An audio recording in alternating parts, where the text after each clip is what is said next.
बिहार के कटिहार जिले के भी कई लोग जम्मू कश्मीर में फंसे हुए हैं। उनके घर वालों को अब तक उनकी कोई खोज खबर नहीं मिली। अब वो इंतजार कर रहे हैं कि कब उन्हें अपनों की कोई खबर मिल सके।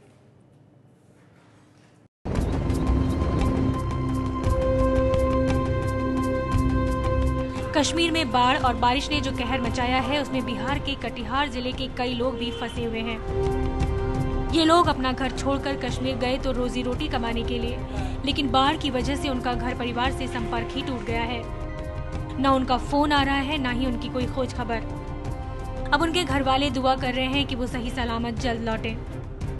हमारे गांव से 20-25 आदमी गए हैं जम्मू कश्मीर। आज से कोई गए हैं 2 महीना पहले, कोई गए हैं 1 महीना पहले, कोई गए हैं 6 महीना पहले। आज 10 दिन से वो लोग का मोबाइल से बात नहीं हो पा रहा है। मोबाइल स्विच ऑफ बता रहा है। यहाँ आते हैं प्रशासन के यहाँ, कोई यहाँ आए डीएम ऑफिस के पास तो कोई बता दिया कि आपदा प्रबंधन चलेगा। आपदा प्रबंधन वहाँ गए तो आपदा प्रबंधन ने बताया कि बृहस्पति को ही 10 से 1 बजे के भीतर दिया जाता है। भाई है वहाँ पे, मेरा चाचा है, वो लोग तो है अभी कहाँ पे है, खोज के नहीं मिल रहा है, खून वून भी नहीं मिल रहा है। और अभी अल्लाह के ऊपर भरोसा है, जो भी हो जाए। यहाँ भी आ रहे हैं तो कुछ करने के लिए तो कुछ गुंजाइशें नहीं दिख रहे हैं कि कुछ आसरा लगे। एक अफवाह की वजह से भी जम्मू कश्मीर गए मजदूरों के घर वाले काफी परेशान थे। कटिहार में अफवाह फैल गई थी कि जो मजदूर जम्मू कश्मीर गए थे, उनका शव वापस कटिहार लाया जा रहा है। अब कटिहार का जिला प्रशासन लोगों से अपील कर रहा है कि वो इस तरह की अफवाहों पर ध्यान न दें। कोई स्पेसिफिक हमारे पास अभी जम्मू कश्मीर सरकार से या बिहार सरकार के आपदा प्रबंधन विभाग से ऐसी सूचना नहीं मिली है कि किसी की मृत्यु हुई हो या कोई आदमी वहाँ पर डिस्ट्रेस में है। अभी ये साफ नहीं हो पाया है कि कटिहार के कितने लोग जम्मू कश्मीर की बाढ़ में फंसे हुए हैं, लेकिन एक अनुमान के मुताबिक करीब 10,000 लोग रोजी रोटी की तलाश में कटिहार से कश्मीर गए हैं। इनमें से कुछ लोगों के सुरक्षित होने की खबर मिल चुकी है, लेकिन ज्यादातर लोगों के बारे में अभी भी कोई जानकारी नहीं मिली है। प्रशासन से हम लोग बस इतना ही प्रार्थना करने के लिए आए हैं कि जो जल्द से जल्द इन लोगों को वापसी का व्यवस्था किया जाए और कम से कम बातचीत हो जाए। कटिहार के लोग जम्मू कश्मीर में फंसे हुए हैं जिनकी कोई खैर खबर नहीं है। वहीं कानपुर से भी कुछ लोग फंसे हैं। कानपुर का भी एक ऐसा परिवार है जो वैष्णो देवी के दर्शन के लिए गया था, लेकिन अब उनसे संपर्क नहीं हो पा रहा है। तस्वीरों में नजर आ रहे ये कानपुर में किदवई नगर के अवधेश कुमार शर्मा हैं। 29 अगस्त को ये अपनी पत्नी आशा देवी, बेटी प्रियंका और बेटे गौरांग के साथ वैष्णो देवी दर्शन के लिए गए थे। वहां से अवधेश अपने परिवार के साथ श्रीनगर गए, लेकिन वहां मची तबाही में परिवार समेत फंस गए। अब कानपुर में इनके घर वाले अवधेश से संपर्क करने की कोशिश कर रहे हैं। किसी अनहोनी से परेशान अवधेश की माँ का दिल बैठा जा रहा है। ये लोग वैष्णो देवी गए हैं, उसके बाद कश्मीर गए हैं। उनको संडे को वापस आना था। शुक्रवार को उनसे बात हुई है तो उन्होंने बताया कि हम शनिवार को चलेंगे और दिल्ली पहुंच जाएंगे और संडे को चलेंगे तो हम घर आ जाएंगे। लेकिन उसके बाद में बाढ़ आ गई तो फिर कोई संपर्क ही नहीं है कि कहाँ हैं, कैसे हैं, किस तरीके हैं। हम लोग बहुत परेशान हैं। अवधेश के बड़े भाई प्रदीप ने बताया कि हेल्पलाइन के नंबर पर भी संपर्क नहीं हो रहा। ये परिवार अब अपने लोगों की सुरक्षित वापसी के लिए दुआ कर रहा है। दिल्ली से सटे गुड़गांव के अशोक मेहता अपनी पत्नी के साथ जम्मू कश्मीर के पहलगाम गए थे, लेकिन पिछले 5 दिनों से उनका कोई अता पता अब तक नहीं चल सका है। जम्मू कश्मीर के पहलगाम गए गुड़गांव के अशोक मेहता और उनकी पत्नी की कोई खबर न मिलने से उनके परिवार के लोग बेहद परेशान हैं। घर वाले न्यूज चैनल के जरिए अपने माता पिता को खोजने की कोशिश कर रहे हैं। अशोक मेहता अपनी पत्नी बीनू मेहता के साथ पहलगाम के जिस होटल में ठहरे थे, घर वालों ने वहां भी संपर्क करने की कोशिश की, लेकिन ना उम्मीद रहे। अब पिछले 4 दिन से हमारी उनसे कोई कांटेक्ट नहीं हो पा रहा है और सरप्राइजिंगली कि मीडिया में कहीं भी पहलगाम का मेंशन नहीं है और सारा श्रीनगर दिखा दिया, लेकिन आई डोंट नो व्हाई कि पहलगाम को बिल्कुल कवर अप नहीं किया गया है। एबीपी के माध्यम से मैं रिक्वेस्ट करना चाहूँगा, अगर हमारे पेरेंट्स जो पहलगाम में स्टक हैं, अगर उन तक ये मैसेज जा सके और अगर हमको फ़ोन कर सकें कोई सैटेलाइट फ़ोन के थ्रू, क्योंकि मोबाइल तो चल नहीं रहे हैं वहाँ पे, किसी भी तरीके से अगर हमको ये उनकी जानकारी मिल जाए कि वो ठीक ठाक है वहाँ पे, उनके पास इनफ खाना है, राशन है वहाँ पे और उनकी जो मेडिसिन उनके पास हैं, तो एटलीस्ट इतनी तसल्ली हो जाएगी कि ठीक ठाक हैं। गुड़गांव के एक परिवार की कहानी हमने आपको बताई। वहीं श्रीनगर में आई बाढ़ में नोएडा में रहने वाले सहगल परिवार के 3 लोग फिलहाल लापता हैं। पिछले 1 हफ्ते से माता पिता और चाचा की कोई खबर नहीं। बूढ़े माता पिता का पता नहीं लग रहा। उनकी बीमारी ने चिंता और बढ़ा दी है। परिवार के 3 लोग श्रीनगर में आई बाढ़ में कहीं फंसे हुए हैं। ये परेशानी है नोएडा के वरिंदर सहगल की, जिनके पिता वीएन सहगल, मां मलका सहगल और चाचा बलदेव सहगल श्रीनगर घूमने गए हुए थे, लेकिन 1 हफ्ते से उनसे संपर्क नहीं हो पाया है। कल की उनकी टिकटें भी पहले से ही हुई थी, अभी तक कल की फ्लाइट में नहीं आए। रिगल चौक के पास बड़ी फेमस प्लेस है, उसमें ठहरे हुए थे और वहाँ पे भी सारा सुनने में आया कि पानी आ गया था, तो वो ग्राउंड फ्लोर से उनको फर्स्ट फ्लोर के सेकंड फ्लोर पे शिफ्ट कर दिया गया था, मगर हमें अभी तक उनके वेयर अबाउट्स नहीं पता लग रहे। सरकार ने जो हेल्पलाइन नंबर दिया है वो भी नहीं मिल रहा। सहगल परिवार इसलिए भी चिंतित है क्योंकि माता पिता और चाचा की तबीयत अक्सर खराब रहती है। जो हमें जो सबसे ज्यादा परेशानी कर रही है वो है कि उनके पास मेडिसिन वगैरह सिर्फ 1 महीने के लिए थी, वो खत्म हो गई होंगी। ओल्ड हैं, फादर की एज जो है 84 के करीब है, मेरे मदर हैं वो अपना 82 के पास है। सहगल परिवार को अपनों की खबर का इंतजार है और वो चाहते हैं कि मीडिया उनके परिवार को ढूंढने में उनका साथ दे।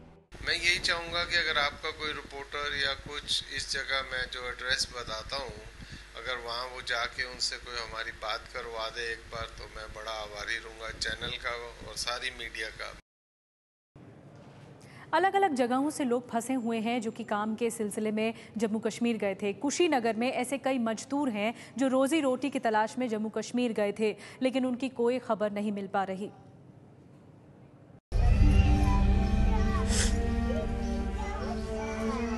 ये मां रो रही है अपने बेटों की चिंता में। यूपी के कुशीनगर के रामकोला की रहने वाली सिंगारी देवी के 2 बेटे श्रीनगर में मजदूरी करने गए थे, लेकिन बाढ़ में फंसे होने की वजह से उनकी कोई खोज खबर नहीं मिल पाई। जून में गए बालो, पता नहीं कहाँ बालो बबुआ लोग हमार कौन दुख हम काटता लो, ईटा पाथे गोल मजूरियन करे गोल हलो। सिर्फ सिंगारी देवी ही नहीं, इलाके के कई परिवारों के लोग श्रीनगर में मजदूरी करने गए थे, लेकिन फिलहाल सभी बाढ़ में फंसे हुए हैं।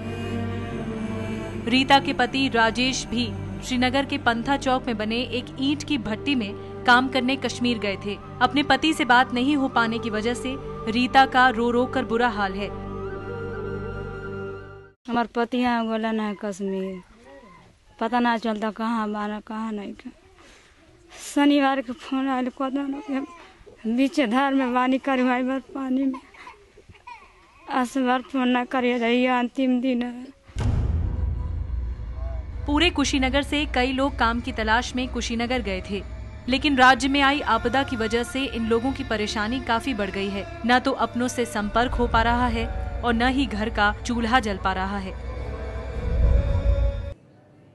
कुशीनगर के कई मजदूर फंसे हुए हैं। अभी कश्मीर में आई बाढ़ की वजह से लोगों को निकाला तो जा रहा है, लेकिन कई परिवार अब भी फंसे हुए हैं। फिरोजाबाद के एक परिवार के 5 सदस्य भी कश्मीर में आई बाढ़ की वजह से फंस गए। ये सभी कश्मीर घूमने गए थे, लेकिन वहां जाकर बाढ़ में फंस गए और अब तक इनकी कोई खोज खबर नहीं मिल पाई है।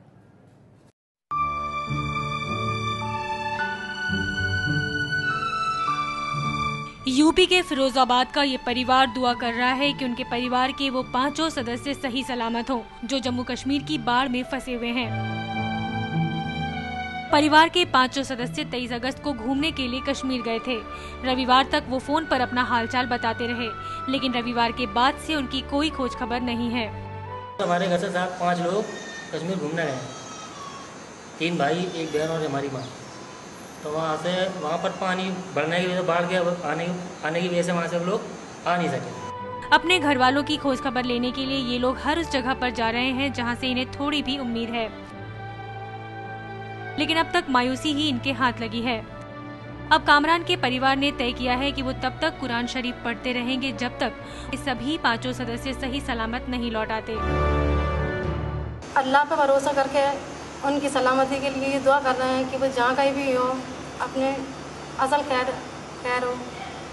जम्मू कश्मीर में आई बाढ़ के बाद हजारों लोग अब भी फंसे हुए हैं। एबीपी न्यूज संवाददाता आशीष सिंह ने अपने परिवार के लोगों को ढूंढने श्रीनगर गए। दिल्ली के अतुल अरोड़ा की मदद की। आज अतुल का परिवार सही सलामत उनके साथ है। अब मैं उनको ढूंढने के लिए यहाँ आया हूँ कि वो कहाँ हैं और किस हालात में हैं। यहाँ से हमारे घर वाले भी वहाँ पहुँचे हुए थे हमें बचाने के लिए।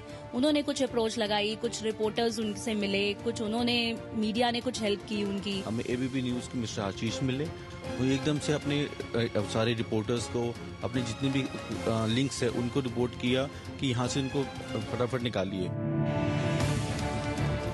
दिल्ली का अरोड़ा परिवार उन किस्मत वालों में शामिल है जो बाढ़ के कहर से सही सलामत अपनों के बीच लौट आया है। इस परिवार के 8 लोग 3 सितंबर को कश्मीर घूमने गए थे, लेकिन भारी बारिश की वजह से वो अपने होटल में फंस गए। जैसे ही हमने लैंड किया वहाँ पे कश्मीर में बहुत हद तक बारिश थी। उसके बाद बारिश की सिचुएशन बिल्कुल भी खत्म नहीं हुई, वो एज इट इज चलती रही। 7 को वहाँ पर फ्लड अचानक से 6 बजे पीछे डल लेक से आना वो स्टार्ट हुआ जीएलएम की साइड से। और उसके बाद जब हमें पता चला कि ऐसे यहाँ पानी आने वाला है तो हम लोग सब अचानक से ऐसे हमारे 4th फ्लोर था हमारा होटल का, कॉमरेड इन हमारा होटल था, तो वहां पर हम लोग 4th फ्लोर पे स्टे कर रहे थे। वहां से हमने मिरर से देखा कि पानी का जो फ्लो था वो विदिन 15 मिनट्स के अंदर वो सेकंड फ्लोर तक आ चुका था। पानी का लेवल इतना इंक्रीज हो गया था कि हमें समझ नहीं आ रहा था कि हम आगे करें क्या।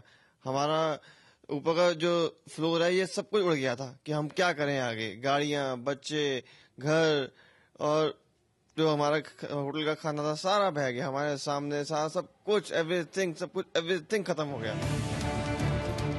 कश्मीर में बाढ़ के हालात को देखते हुए अरोड़ा परिवार के दूसरे बेटे अतुल अपने घर वालों को ढूंढने के लिए खुद श्रीनगर पहुंचे, जहां उनकी मुलाकात एबीपी न्यूज संवाददाता आशीष सिंह से हुई। अतुल जी, आपके परिवार के लोग यहाँ पर आए श्रीनगर, आप कितने दिन से उनसे कम्युनिकेट नहीं कर पाए हैं? और 2 दिन से उनसे मैं कम्युनिकेट नहीं कर पा रहा। अब मैं उनको ढूंढने के लिए यहाँ आया हूँ कि वो कहाँ हैं और किस हालात में हैं, उनको मैं देखने आया हूँ यहाँ पे। और मैं चाहूँगा कि आपकी न्यूज़ के ज़रिए वहाँ तक मैसेज पहुँच सके कि वो सही सलामत एयरपोर्ट पे आ जाए, तो उससे उनको घर लेके जा सके। ब्रदर हैं, मेरी भाभी हैं, मेरी ये आपके ब्रदर, इनका नाम क्या है? सुमित अरोड़ा। हमारे संवाददाता आशीष सिंह ने अतुल के परिवार वालों को ढूंढने में उनकी मदद की। इसलिए हमने एकदम से प्लान किया कि वहां जाके ही निकालना पड़ेगा। फिर ट्यूसडे मॉर्निंग, अर्ली मॉर्निंग हमने वहां की फ्लाइट ली। हमें एबीपी न्यूज के मिस्टर आशीष मिले, उन्होंने एकदम से सारी रिपोर्ट लेके हमने बोला हमारे कॉमरेड इन में सारी परिवार बसा हुआ है, उनको लाइए। वो एकदम से अपने सारे रिपोर्टर्स को, अपने जितने भी लिंक्स है उनको रिपोर्ट किया कि यहाँ से उनको फटाफट निकालिए। लेकिन घर वालों को ढूंढने की अतुल की कोशिशें मुश्किलों भरी रही। एयरपोर्ट के बाहर ही वहां हमने एकदम से चेक किया कि क्या रिपोर्ट है, शायद उनका निकाल लिया हो। वहां पे भी लिस्ट में कोई नाम नहीं था। वहां पे चेक करने के बाद हमने कुछ लोग, वहां काफी लोगों को रेस्क्यू किया हुआ था, उनमें चेक किया, उनमें भी कोई नहीं था। पुलिस स्टेशन गए वहां के लिए जो एयरपोर्ट के बाहर है, वहां पे भी लिस्ट में कोई नाम नहीं था। राजबाग इलाका जहां पे हमारा कॉन्टिनेंट होटल है, वहां पे कह रहे थे कि 15 से 20 फुट तक पानी भरा हुआ है। It's not easy to reach there. तो लोग उसके पहले जो एरिया, उन लोगों को पहले लेके आ रहे थे, वो राजबाग तक पहुंच ही नहीं पा रहे थे क्योंकि वहां के लोकलाइज जवाहरनगर, रामबाग, उन एरिया में लोगों को रेस्क्यू करके पहले ला रहे थे कि वो उनके लोकलाइज थे। आखिरकार सेना की कोशिशों की वजह से बाढ़ के बीच फंसे अरोड़ा परिवार के सभी सदस्य बचा लिए गए। हमारे घर वाले भी वहाँ पहुंचे हुए थे हमें बचाने के लिए। उन्होंने कुछ अप्रोच लगाई, कुछ रिपोर्टर्स उनसे मिले, कुछ उन्होंने मीडिया ने कुछ हेल्प की उनकी। तो बहुत मुश्किल से हम लोग वहाँ पे, हमें फिर आर्मी के हेलीकॉप्टर्स आए, उन्होंने हमें हार्नेस से 2nd फ्लोर पे हाइट पे थे वो, उन्होंने हम लोगों ने हार्नेस पहना के हमें बाहर निकाला। Thanks to central government, Modi ji, उन्होंने इतना अच्छा अपने हेलीपैड्स भेजे, बोट्स का इंतजाम किया, उनकी ही बदौलत मेरी फैमिली आ पाई। आशीष जी और एबीपी न्यूज ने बहुत हेल्प की उनको लाने में, उनकी चॉपर का अरेंज किया, बोट्स को भेजा, किसी कारण को सब सोर्सेज को इकट्ठा मर्ज किया जाए, सबने पूरी एफर्ट लगाया। एफर्ट की वजह से ही आज मेरी फैमिली मेरे पास है। तो अरोड़ा परिवार खुशकिस्मत रहा जो अब खुश है और सही सलामत है, लेकिन ऐसे कई परिवार हैं जो अब भी फंसे हुए हैं जम्मू कश्मीर में बाढ़ आने के बाद, जो अपनों को खोज रहे हैं, जिनकी अपनों की खबर अब तक नहीं पहुंची है और उनका इंतजार है।